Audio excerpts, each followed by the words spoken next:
All right, so I'm Janelle Rhoads, an advisor with Ocean Grove Charter School.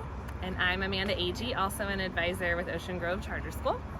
And we both have been in education for about 20 years. And I think what's really powerful about these last couple days is learning more about myself and how I operate, and then looking at how I can move that forward to be a better leader for those that I'm leading. And I think what's most powerful for me is I actually feel like there are practical things that I'm gonna do on Monday.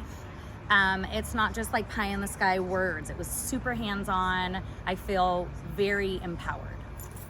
Yes, and just to piggyback off of what Janelle said, the empowerment piece was the word that I spoke at the end of this experience. With what I'm taking away is feeling empowered myself to lead and coach my team, and also to empower them to feel empowered and to really reconnect to their vision and their why for why they're doing what they're doing in education.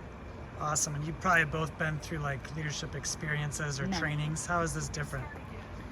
Ooh. There's so many ways. I mean, typically you're sitting and you're just listening and you're regurgitating, and then maybe there's a quick breakout and that's it. But we dove deep into real situations, and we collectively shared why we were all here, and we're leaving as a team feeling empowered to move forward to that next step. And we shared personal beliefs together in a group of 50, and it was incredible.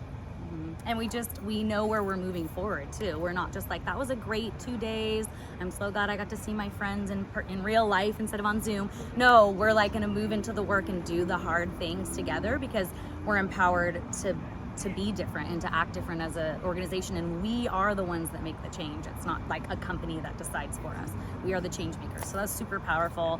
Not just words, but actually like, who are we? What are we bringing to this? Where are our values? And how does that drive what we do with others? Awesome. Thank you both. Thank You're you. welcome.